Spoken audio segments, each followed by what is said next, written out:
បងប្អូនសម្រាប់ drone ដែលយើងបាញ់ធ្លាក់កាលពីម្សិលមិញថ្ងៃទី18ខែ12ឆ្នាំ2025ហ្នឹងគឺជា drone ដែលទំនើបបំផុតនិយាយទៅគេហៅថាដែលជា top បំផុតណាព្រោះ drone ហ្នឹងគឺនិយាយទៅគឺថៃទឹកនឹងបានមកទេណាទឹកនឹងដាក់ឲ្យប្រើប្រាស់ហ្នឹងគឺនៅក្នុងឆ្នាំ2024ហ្នឹងទេណាឆ្នាំតែមិញណាបើនិយាយពីបច្ចេកវិទ្យានិយាយពីអ្វីផ្សេងហ្នឹងគឺបានន័យថាវាទំនើបផុតលេខណាសម្រាប់កងទ័ពថៃសម្រាប់ប្រើប្រាស់ក្នុងការស៊ើបការយកព័ត៌មានអីផ្សេងហើយផុសមកហ្នឹងគឺវាសិតតែវាថតរូបហើយបញ្ជូនទៅទីពជាការរបស់វាហ្នឹងអញ្ចឹងមកបងប្អូនតែងតែឃើញថាឃើញវាមកមុនហើយបាន F16 ហ្នឹងគឺមកតាមក្រោយអាហ្នឹងតួនាទីរបស់វាគឺចង្អុល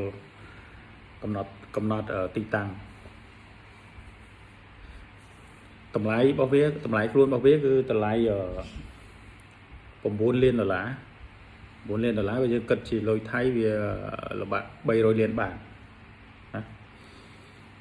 ប៉ុន្តែត្រូវតម្លៃគ្រាប់ដែលបាញ់ហ្នឹងអត់បានឆែកមើលតម្លៃទេបងប្អូនដឹងតម្លៃប៉ុន្មានគិតថាមិនដល់ 1000 ដុល្លារទៅដឹង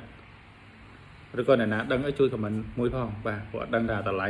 អាគ្រាប់ដែលបាញ់ធ្លាក់ហ្នឹងគឺតម្លៃប៉ុន្មានដឹងតែតម្លៃដ្រូនដែលវាធ្លាក់ហ្នឹងអានឹងទំនើបផុតលេខគេហើយណានៅបច្ចុប្បន្នហ្នឹងគឺដ្រូនស៊ើបការហ្នឹងគឺជាដ្រូនដែលទំនើបផុតលេខរបស់ថៃហើយបាទហើយធ្លាក់នៅលើទឹកដីកម្ពុជាយើងទៀតណាមានអីសបោលុយអីហោះមកលេងមកមានអីណាចាំស្វាគមន៍ម្ដងមួយអរគុណបងប្អូន